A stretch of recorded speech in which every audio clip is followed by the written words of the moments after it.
ఓం శాంతి. ఈరోజు తేదీ అక్టోబర్ 31, 2023.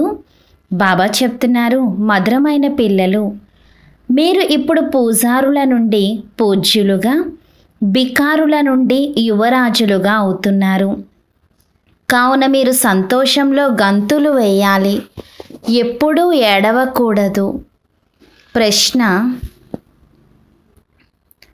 అవినాశి జ్ఞాన రత్నాల వర్షము ద్వారా భారత్ను షావుకారుగా తయారు చేయటానికి తండ్రి మిమ్మల్ని ఏ విషయంలో తమ సమానంగా తయారు చేస్తారు? జవాబు: బాబా అంటారు, పిల్లలు, ఏ విధంగా నేను రూపబసంతుగా ఉన్నానో, అనగా యోగ స్వరూపులుగా, జ్ఞానస్వరూపులుగా ఉన్నానో, అలాగే మిమ్మల్ని కూడా రూపబసంతుగా తయారు చేస్తాను. ఏ అవినాశి జ్ఞాన రత్నాలైతే మీకు లభించాయో వాటిని ధారణ చేసి నోటి ద్వారా దానము చేయండి. ఈ మహాదానము ద్వారానే భారత్ షావుకారుగా అవుతుంది. ఏ విధంగా పిల్లలైన మీరు తండ్రి నుండి వారసత్వాన్ని తీసుకుంటున్నారు, అలాగే ఇతరులకు కూడా ఇవ్వండి. మీ కర్తవ్యం అందరికీ దారిని తెలియచేయటం, సుఖాన్ని ఇచ్చేవారిగా అవ్వటము. పాట: న్యాయ మార్గములో. ఓం శాంతి.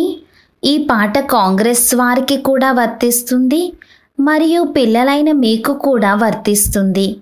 ఎందుకంటే వారు కూడా ఎంతో సహనం చేసి ఆంగ్లేయుల నుండి భారత్ను విడిపించారు. కావున ఈ పాట వారు సంతోషంలో పాడుకున్న పాట. వారు సంతోషాలనైతే జరుపుకుంటూ ఉంటారు, కానీ ఎంత చేసినా సరే పాత ప్రపంచం అయితే మారలేదు కదా.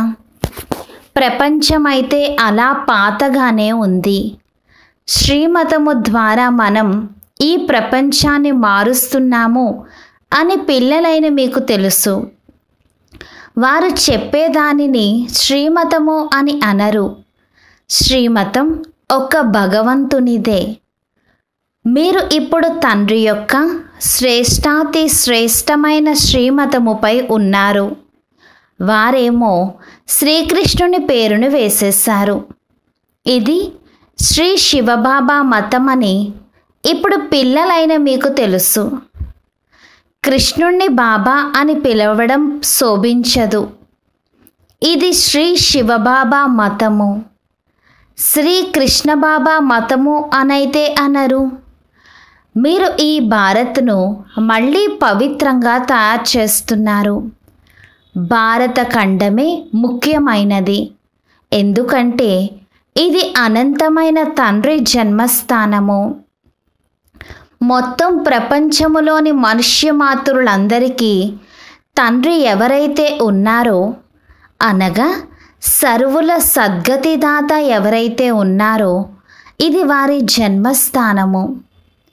దీనిని సర్వోత్తమమైన తీర్థస్థానము అని అంటారు.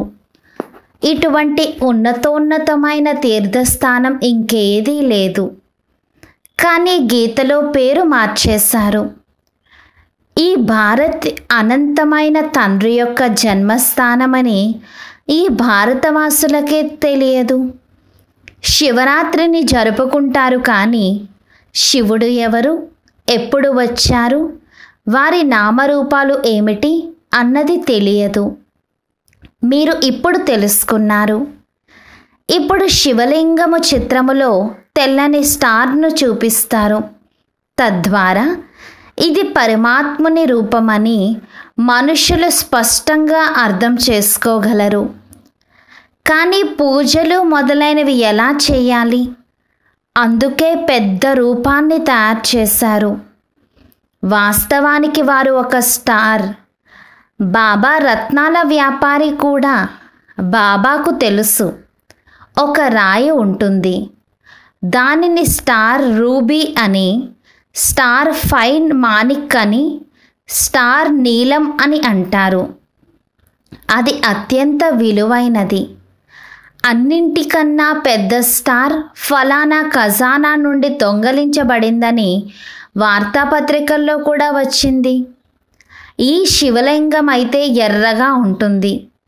ఇందులో మధ్యలో తెల్లని స్టార్ లైట్ ఉంటుంది.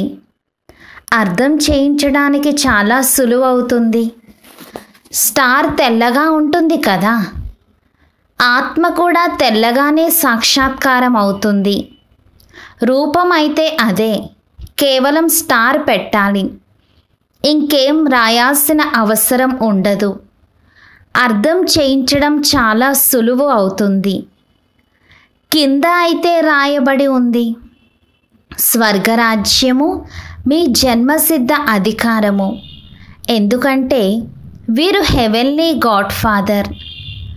స్టార్ లైట్ను మధ్యలో పెట్టాలి. ఇప్పుడు బాబా డైరెక్షన్స్ ఇస్తున్నారు, వెంటనే పని చేయాలి. స్టార్ చాలా ఫస్ట్ క్లాస్గా కనిపించేటటువంటి రాళ్ళు కూడా కొన్ని ఉంటాయి. ఇక్కడ వాటికి ఎంతో విలువ ఉంది. కానీ సత్యుగంలో ఈ వస్తువులకు విలువ ఉండదు. అక్కడ ఈ రత్నాళ్ళు రాళ్ళుగా లెక్కించబడతాయి, మహల్లలో పెడుతూ ఉంటారు. ఈ ప్రపంచం ఇప్పుడు మారుతోంది. మనం స్వర్గానికి యజమానులుగా అయ్యేందుకు తండ్రి నుండి వారసత్వాన్ని తీసుకుంటున్నామని, చదువుకుంటున్నామని పిల్లలైన మీకు తెలుసు. ఎవరు ఎంతగా చదువుతారో అంత ఉన్నతమైన పదవిని పొందుతారు. చదవాలి మరియు చదివించాలి కూడా, అనగా తమ సమానంగా తయారు చేయాలి. అప్పుడే ఉన్నత పదవిని పొందగలుగుతారు. మేము బ్రాహ్మణులము, మేము సత్యమైన యాత్రను నేర్పించాలి అని పిల్లలు భావిస్తారు. ప్రతి ఒక్కరికి తండ్రి పరిచయాన్ని ఇవ్వాలి. మనుష్య మాతృలెవ్వరికీ తండ్రి గురించి తెలియదు. తండ్రి అయితే ఒక్కరే. మిగిలిన వారందరికీ తమ తమ పాత్రలు లభించి ఉన్నాయి. ఒక ఆత్మ పాత్ర మరొకరితో కలవదు. ఆత్మ అయితే అవినాశి. ఆత్మ రూపంలో ఏ విధమైన తేడా ఉండదు. శరీరాలలో తేడా ఉంటుంది మరియు ప్రతి ఆత్మ యొక్క పాత్రలో తేడా ఉంటుంది. స్టార్ లైట్లా ఉన్న ప్రతి ఆత్మలోనూ అవినాశీ పాత్ర నిండి ఉంది. అది అవినాశీ పాత్ర. ఈ విషయాలు కూడా మీకే తెలుసు. నెంబర్ వారు పురుషార్థానుసారంగా ఆత్మ గురించి బ్రుకుటి మధ్యలో అద్భుతమైన సితార మెరుస్తుంది అని పాడుతారు కూడా. అద్భుతమైనదే కదా. ఇది ఎంత చిన్నని స్టార్, అందులో 84 జన్మల పాత్ర నిండి ఉంది. ఈ విషయాలను ఎప్పుడైతే వింటారో అప్పుడు తప్పకుండా వీరిని చదివించేవారు ఆ పరమాత్మయేనని ఎన్నో అభినందనలను తెలియచేస్తారు. మీరైతే అందరినీ చదివించాలి. క్రిస్టియన్లకు ఇంగ్లీష్ మాత్రమే తెలిసినా మీరు హిందీలో చెప్పండి. దానిని అనువాదం చేసేవారు ఇంగ్లీష్లో అనువాదం చేసి వినిపిస్తూ ఉంటారు. వారి వద్ద అనువాదం చేసేవారు ఉంటారు. తండ్రి పరిచయాన్ని అయితే ఇవ్వాలి. ఏ విధంగా తండ్రి దుఃఖహర్త సుఖకర్తనో అలాగే పిల్లలైన మీరు కూడా తయారవ్వాలి. ప్రతి ఒక్కరికి దారిని తెలియచేయాలి. ఇతరులను కూడా సుఖాన్ని ఇచ్చేవారిగా తయారు చేయటం ఇది పిల్లలైన మీ కర్తవ్యం. మీరు స్వయం తండ్రి నుండి ఇంత వారసత్వాన్ని తీసుకుంటున్నారు కావున దానిని ఇతరులకు కూడా ఇవ్వాలి.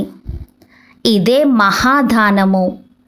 ఈ ఒక్కొక్క మహావాక్యము లక్షల రూపాయల విలువైనది. శాస్త్రాల వాక్యాలు ఒకవేళ లక్షల రూపాయల విలువైనవి అయినట్లయితే మరి భారత్ ఇంత నిరుపేదగా ఎందుకు అవుతుంది? కావున పిల్లలైన మీరు అర్థం చేయించాలి. తండ్రి పరిచయాన్ని ఇవ్వాలి. వారు కూడా పరమ ఆత్మయే. వారు రూప్ అనగా యోగస్వరూపులు కూడా, బసంత్ అనగా జ్ఞానస్వరూపులు కూడా. కానీ అవినాశి జ్ఞాన రత్నాల వర్షాన్ని ఎలా కురిపించాలి? తప్పకుండా శరీరం కావాలి. కావున తండ్రి వచ్చి పిల్లలైన మిమ్మల్ని అనగా మీ ఆత్మను రూప బసంతగా తయారు చేస్తారు. అవినాశి జ్ఞాన రత్నాలను ధారణ చెయ్యాలి. అంతేకాక నోటి ద్వారా వీటిని దానం చేయాలి. ఈ రత్నాలను ఎవ్వరూ వెలకట్టలేరు. దీని గురించి ఒక కథ కూడా ఉంది. కావున వీటిని ధారణ చెయ్యాలి. శివబాబా భంబం భోలానాథ్ మా జోలెను నింపండి అని అంటారు కదా. ఈ అవినాశి జ్ఞాన రత్నాలతో జోలెను నింపుకోవాలి. తరువాత అక్కడ మీ మహళ్ళు వజ్ర వైడూర్యాలతో తయారవుతాయి. కావున ఈ విషయాలను ప్రతి ఒక్కరికి అర్థం చేయించాలి. ఎక్కడైతే తండ్రి ఉంటారో అదే నిర్వాణ ధామము లేక ముక్తిధామము. బుద్ధుడు మొదలైన వారి గురించి నిర్వాణము చెందారు అని అంటారు. కావున అది అందరికీ ఇల్లు అయినట్లు కదా. అది తండ్రికి కూడా ఇల్లు. తండ్రి ఇప్పుడు అందరినీ తిరిగి తీసుకువెళ్లేందుకే వచ్చారు. అపారమైన ధనాన్ని ఇస్తున్నారు. కావున తండ్రి పరిచయాన్ని మీరు ఇవ్వకపోతే ఇంకెవరిస్తారు? తండ్రి అంటారు, నేను క్రిస్టియన్ను, ఫలానాను, ఇవన్నీ దేహ ధర్మాలు. వీటన్నింటినీ వదిలి ఇప్పుడు తండ్రినైన నన్ను స్మృతి చెయ్యండి.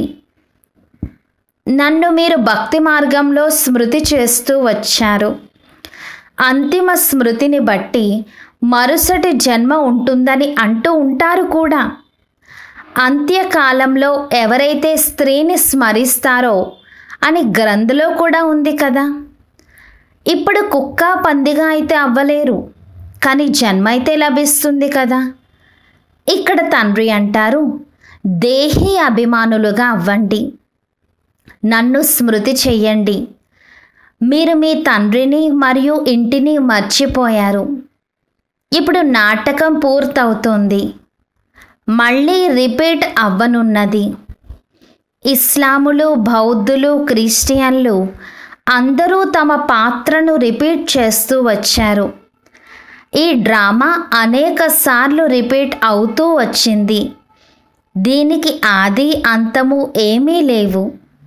డ్రామాకు ఆది అంతము అయితే ఉన్నాయి, కానీ ఇది ఆటోమేటిక్గా మళ్ళీ మళ్ళీ రిపీట్ అవుతూ ఉంటుంది. ఈ విషయాలను ఎవరైతే అర్థం చేసుకున్నారో వారు మీరు వచ్చి తండ్రిని తెలుసుకోండి అని ఇతరులకు అర్థం చేయించాల్సి ఉంటుంది. తండ్రిని తెలుసుకోకపోవడం వలన మనుష్యులు అనాథులుగా అయిపోయారు. ఇప్పుడు ఒకవేళ పోప్ యుద్ధం చెయ్యకండి అని చెప్పినా కానీ వారేమైనా వింటారా? క్రిస్టియన్లకు పెద్ద పోప్, అతను వారందరికీ గురువు.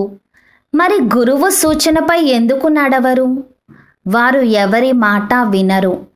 స్వయంగా తండ్రే వచ్చి మతాన్ని ఇస్తున్నారు. కావున అందరికీ అర్థం చేయించాలి.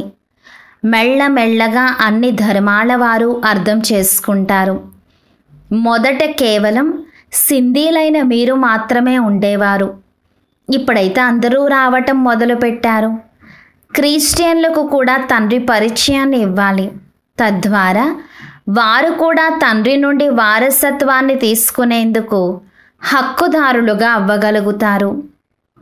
ఇందులో అలసిపోకూడదు. ఈ ప్రదర్శిని అయితే చాలా బాగా నడుస్తుంది. సేవాదారులైన పిల్లలపై సేవా బాధ్యత ఎంతగానో ఉంది. వారే హృదయంపైకి ఎక్కుతారు మరియు తరువాత సింహాసనంపై కూర్చుంటారు. మహాదానులుగా అవ్వాలి మరియు తండ్రిని స్మృతి చెయ్యాలి.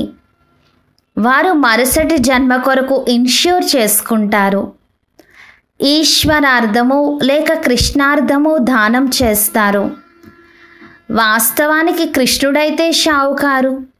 అతను దానాన్ని తీసుకున్నారు, తండ్రి నుండి వారసత్వాన్ని తీసుకున్నారు. స్వర్గానికి యువరాజుగా అయ్యారంటే స్వర్గాన్ని స్థాపన చేసేవారి నుండి వారసత్వాన్ని తీసుకున్నారు కదా. కానీ ఎలా తీసుకున్నారు? ఇది ఎవరి బుద్ధిలోనూ కూర్చోదు. తండ్రే కృష్ణునికి కూడా వారసత్వాన్ని ఇచ్చారు. వారసత్వాన్నే దానం అని అంటారు. కన్యాదానం చేస్తారు కదా. ఇప్పుడు తండ్రి అంటారు, నేను మీకు అవినాశి జ్ఞాన రత్నాలను దానం చేయటానికి వచ్చాను. దాని కొరకు ఏర్పాట్లు చేయాల్సి ఉంటుంది. ఖర్చైనా పర్వాలేదు. ఇక్కడ పిల్లలు సాక్షాత్కారాలు పొందారు. ఇబ్రహీం, బుద్ధుడు, క్రైస్తు మొదలైన పెద్ద పెద్ద వారందరూ అంతిమంలో వస్తారు. తప్పకుండా వింటారు. అప్పుడే కదా పదవిని పొందుతారు. పిల్లలైతే సంతోషపడాలి. క్రిస్టియన్లకు భారత్తో ఎంతో సంబంధం ఉంది. వారు రాజ్యాన్ని తీసుకున్నారు కూడా, మళ్ళీ రిటర్న్ కూడా చేస్తున్నారు. వారు భారత్ను ఎంతగానో సంభాళించాల్సి ఉంటుంది. ఒకవేళ ఎవరైనా భారత్పై దాడి చేస్తే మొత్తం ధనమంతా సమాప్తమైపోతుంది. వారు ఎంతో ధనాన్ని ఇచ్చి ఉన్నారు కదా. మొత్తం ధనమంతా అంతమైపోతుంది కదా. అందుకే వారు భారత్ను రక్షించేందుకు అన్ని రకాలుగా ప్రయత్నిస్తారు.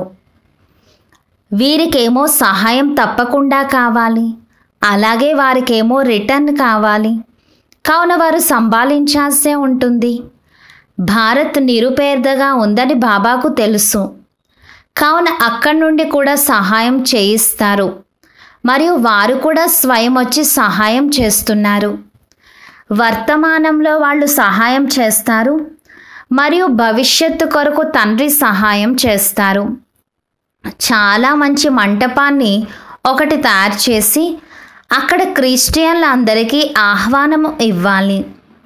ఎన్ని మంచి మంచి చిత్రాలు ఉన్నాయి. వీటిలో జ్ఞానం అంతా ఉంది. రోజు రోజుకు బుద్ధి తాళం తెరుచుకుంటూ ఉంటుంది. చిన్నని ఆత్మలో ఎంత భారీ పాత్ర నిండి ఉంది అనేది మీకు తెలుసు. సైన్స్ వారు కూడా ఈ విషయంలో ఎంతో ఆశ్చర్యపోతారు. ఎవరో మమ్మల్ని ప్రేరేపిస్తున్నారు, సైన్స్ వారు కూడా ఇలా అంటారు. వినాశనమైతే తప్పకుండా జరిగేదే ఉంది. ఇది డ్రామాలో నిశ్చితమై ఉంది. ఇక్కడ శంకరుని విషయమేమీ లేదు. అలా కేవలం నిమిత్తంగా పేరు పెట్టారు. ప్రకృతి వైపరీత్యాలు కూడా జరగనున్నాయి. ఈ విషయాలను వినడంతో వారు ఎంతో సంతోషిస్తారు. మీకు ఎంతో ధన్యవాదాలు చెప్తారు. ఎంతోమంది విదేశీయులు వస్తారు. ఇంట్లో కూర్చున్నప్పుడు వారు వస్తే తప్పకుండా దానం ఇవ్వాలి. మన దృష్టిలో ఈ సమయంలో అందరూ అనాథులుగా, నిరుపేదలుగా ఉన్నట్లే. మొత్తం ప్రపంచమంతా అనాథ బాలురు మరియు బాలికలే. ఎందుకంటే మాతాపితల పరిచయమే లేదు. మీరు విశ్వానికి యజమానులుగా అవుతారు. కావున పిల్లలకు సేవ యొక్క నష కూడా ఉండాలి. మీరు వచ్చి అర్థం చేసుకోండి. ఇప్పుడు సర్వాత్మలను తీసుకువెళ్లేందుకు తండ్రి వచ్చారు అని టెలిగ్రాములు కూడా ఇస్తారు. తప్పకుండా ఇప్పుడు నాటకం పూర్తయింది. ఇప్పుడు బాబా తీసుకువెళ్లేందుకే వచ్చారు. తరువాత మేము సుఖధామంలోకి వస్తాము అని ఆత్మ సంతోషిస్తుంది. అర్ధకల్పం పూజారులుగా అయ్యి తండ్రిని స్మృతి చేశారు. ఇప్పుడు మళ్ళీ పూజ్యులుగా అవ్వాలి. కావున సంతోషంతో గంతులు వేయాలి. సంతోషం లేకపోతే ఏడుస్తూ ఉంటారు. ఎవరైతే ఏడుస్తారో వారు పోగొట్టుకుంటారు. అవును, సుఖాన్ని ఇచ్చే ఇటువంటి తండ్రి స్మృతిలో ప్రేమపూర్వకమైన ఆశ్రువులు వచ్చినట్లయితే అవి మాలలోని మణిపూసలు వంటివి. తండ్రి శ్రీమతము ద్వారా శ్రేష్టంగా అవుతారు. అడుగడుగున శివబాబా మతముపై నడవాలి అని తండ్రి కూడా అంటారు. శ్రీమతమే శ్రేష్టమైనది. ఇది చాలా ఉన్నతమైన చదువు. తీర్థయాత్రలకు మనుష్యులు వెళ్తారు. ఎన్నో కష్టాలు ఎదురొస్తాయి. ఇంతకు ముందు కాలినడకన వెళ్ళేవారు. ఇప్పుడు గవర్నమెంట్ సులభం చేసింది. తండ్రి అర్థం చేయిస్తారు. అడుగడుగునా శ్రీమతంపై నడవాలి. అప్రమత్తతతో ఎక్కినట్లయితే వైకుంఠ రసాన్ని పొందుతారు. పడిపోయినట్లయితే ముక్కలు ముక్కలుగా అయిపోతారు. అడుగడుగునా సలహాను తీసుకోవాలి. శివబాబా కేర్ ఆఫ్ బ్రహ్మ లేక బ్రహ్మ కుమారీలు అని ఉత్తరం వ్రాయండి. అప్పుడు శివబాబా గుర్తుకొస్తారు. కానీ చాలామంది పిల్లలు వ్రాయడం మర్చిపోతున్నారు. ఒకరోజు అందరి బుద్ధి తాళం తప్పకుండా తెరుచుకుంటుంది. పిల్లలకు సేవ చెయ్యాలనే అభిరుచి ఎంతగానో ఉండాలి. సేవ ఎంతగానో చేయాలి. ఇది డ్రామాలో నిశ్చితమై ఉంది. ఖర్చు దానంతటా అదే వస్తుంది. అనాయాసముగానే అంతా జరుగుతూ ఉంటుంది. తండ్రి అంటారు, మీకు 3 అడుగుల భూమి దొరకడం కూడా కష్టమే. అయినా కానీ మీరు కల్పపూర్వం భారత్ను తప్పకుండా స్వర్గంగా తయారు చేశారు. అచ్చా, ఎంతగానో అర్థం చేయిస్తూ ఉంటారు. కానీ ధారణ కూడా జరగాలి. చాలా భారీ పదార్థాన్ని తింటే అది మళ్ళీ అరగదు.